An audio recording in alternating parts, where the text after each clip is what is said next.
ಮಸಾಲೆ ದೋಸೆ, ಪೆಟ್ರೋಲ್ ಖಾಲಿ, midnight masala. Daily vlog ಸೀರೀಸ್ಗೆ ಸ್ವಾಗತ. ಅಪರೂಪದ ಮುಳ್ಳಂದಿ. ಕಾಫಿ ಕುಡಿದು ಚಿಲ್ ಮಾಡ್ತಿದ್ದೆ, ಎಡಿಟಿಂಗ್ ಕಲಿತಾ ಇದ್ದೆ.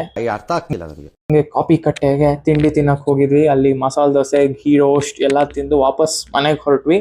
ಆಯ್ತು, ಆಮೇಲೆ ಪೆಟ್ರೋಲ್ ಖಾಲಿ ಆಗೋಯ್ತು, ಗಾಡಿ ಆನ್ ದ ವೇ. ಸೊ ಗಾಡಿನ ಕಳ್ಕೊಂಡು ಪೆಟ್ರೋಲ್ ಬಂಕ್ ತನಕ ಹೋದ್ವಿ. ಇಂಥ ಜನ ಎಲ್ಲಿ ಸಿಗ್ತಾರೆ ನಿಮ್ಗೆ? ಹೊಡಿರಿ ಚಪ್ಪಾಳೆ, ಹೊಡಿರಿ. ನೆಕ್ಸ್ಟ್ ಪೆಟ್ರೋಲ್ ಹಾಕ್ಸ್ಕೊಂಡು ಅವ್ರ ಮನೆಗೆ ಬಿಟ್ಟು, ಈ ಹೊಸ ಕ್ಯಾರೆಕ್ಟರ್ ಬಂತು ನೋಡಿ, ನಾಚಿಕೆ ಪಡ್ಕೋತಾ ಇದಾರೆ. ಇವ್ರ ಹೆಸರು ಶವ ಅಂತ. ಎಡಿಟ್ ಮಾಡಿ ಹಿಂದಿನ ದಿವಸದ ಬ್ಲಾಗ್ ಹಾಕ್ತೆ. ಆಯ್ತು, ಆಮೇಲೆ ಬಸ್ ಬಂತು, ಜಸ್ಟ್ ಮಿಸ್ಸು. ಹಂಗೆ ನಡ್ಕೊಂಡು ಹೋಗ್ತಿರ್ಬೇಕಾದ್ರೆ ಇದನ್ನ ನೋಡಿದೆ, ಫುಲ್ ಗಾರ್ಬೇಜ್ ಹಾಕ್ಬಿಟ್ಟಿದ್ದಾರೆ ನೋಡಿ ರೋಡ್ ಸೈಡ್ ಅಲ್ಲಿ. ಗಲೀಜ್ ವಾಸನೆ ಬರ್ತಿತ್ತು. ಫ್ರೆಂಡ್ಸ್ ಎಲ್ಲ ಚೆನ್ನಾಗಿ ಟೈಮ್ ಪಾಸ್ ಮಾಡ್ಕೊಂಡು ಟೆರೇಸಲ್ಲಿ ಮಾತಾಡ್ಕೊಂಡಿದ್ವಿ. ಏನು ಅರ್ಥವೇ ಆಗ್ತಿಲ್ವೇ ಈ ಕೇಸು? ಎಳೆ ಮಗು ಆಗಿದ್ದಿದ್ರೆ ಓಕೆ. ಮಿಡ್ ನೈಟ್ ಆದ್ಮೇಲೆ ಒಂದು ವಾಕ್ ಹೋಗ್ಬೇಕು ಅನ್ಸ್ತು. ಆಯ್ತು, ಆಮೇಲೆ ಖಾಲಿ ರೋಡಲ್ಲಿ ಫ್ರೆಂಡ್ಸ್ ಎಲ್ಲ ನಡ್ಕೊಂಡು ಹೋಗಿ ಶುರು ಮಾಡಿದ್ವಿ. ಸಖತ್ ಇಂಟ್ರೆಸ್ಟಿಂಗ್ ಆಗಿತ್ತು, ಅಡ್ವೆಂಚರಸ್ ಆಗಿ. ಇಲ್ಲಿಗೆ ಎಂಡ್ ಮಾಡ್ತಾ ಇದ್ದೀನಿ blog. Thank you guys, bye bye.